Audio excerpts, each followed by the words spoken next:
बच्चों, आज मैं आप लोगों को प्रयोग के माध्यम से, एक्सपेरिमेंट के माध्यम से ये सिद्ध करके दिखाऊंगा कि प्रकाश संश्लेषण के लिए जल का होना नितांत आवश्यक है।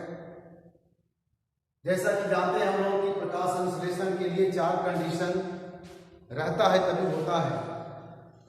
जैसे सूर्य का प्रकाश, कार्बन डाइऑक्साइड गैस, क्लोरोफिल और जल। अगर इन चारों में से कोई एक नहीं रहेगा तो प्रकाश संश्लेषण की क्रिया नहीं होती है। पिछले वीडियो में हमने आपको दिखाया था एक्सपेरिमेंट के माध्यम से कि प्रकाश संश्लेषण के लिए सूर्य के प्रकाश का होना आवश्यक है, कार्बन डाइऑक्साइड का होना आवश्यक है, क्लोरोफिल का होना आवश्यक है। आज मैं दिखाऊंगा कि ये प्रकाश संश्लेषण के लिए जल का होना आवश्यक है, बिना इसके प्रकाश संश्लेषण की क्रिया नहीं होगी। इसके लिए हम एक ऐसे पौधे का चुनाव करते हैं जिसका नाम है हाइड्रिला। जलीय पौधा है ये। हाइड्रिला नाम है इस पौधे का, जलीय पौधा है। इसकी कुछ टहनियों को तोड़ लेते हैं और इसकी टहनियों को तोड़ करके 3-4 दिन तक इसको अंधेरे कमरे में जल में डुबा करके रखते हैं। 3-4 दिन जो है जल में डुबा करके अंधेरे कमरे में इसको रख देते हैं। अब अंधेरे कमरे में क्यों रखते हैं? अंधेरे कमरे में इसलिए रखते हैं कि 3-4 दिन में जो इसके अंदर स्टार्च बना होगा, जो इसके अंदर ग्लूकोज होगा, वो उसका उपभोग ये पौधा कर लेता है। अर्थात अब इसकी पत्तियों में स्टार्च नहीं होगा, ग्लूकोज नहीं होगा, 3-4 दिन में समाप्त हो जाता है।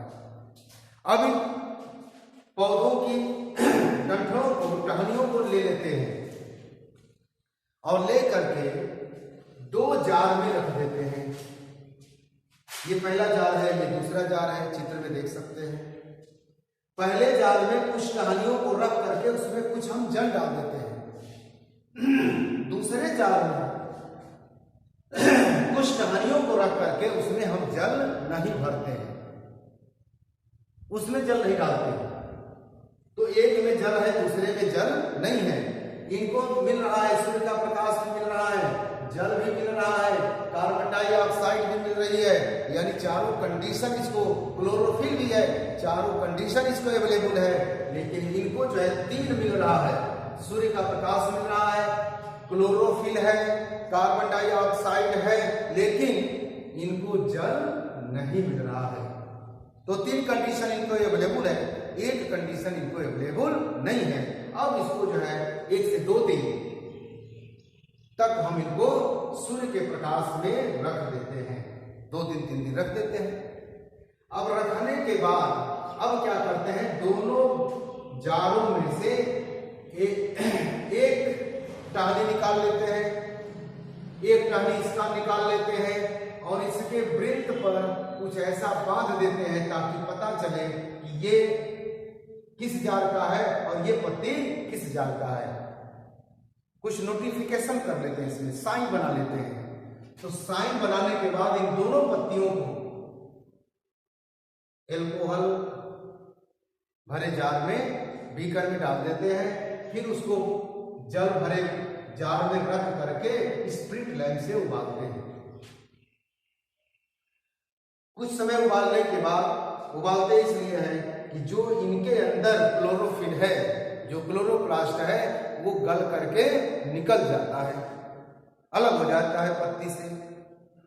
और फिर इन दोनों पत्तियों को, लेकिन ध्यान रहे कि दोनों पर साइन बना होना चाहिए कि कौन पत्ती जो है 1 की है और कौन पत्ती 2 की है। अब इन दोनों को निकाल लेते हैं और इन दोनों को अलग पानी से धो लेते हैं। पानी से धोने के बाद इसलिए धोते हैं कि उस पर जो वेस्ट मटेरियल होगा वो भी तर जाएगा। अब इन दोनों को 2 पेट्री डिश में रख देते हैं, दोनों पत्तियों को, और उस पर आयोडीन सॉल्यूशन, आयोडीन का विलयन गिराते हैं।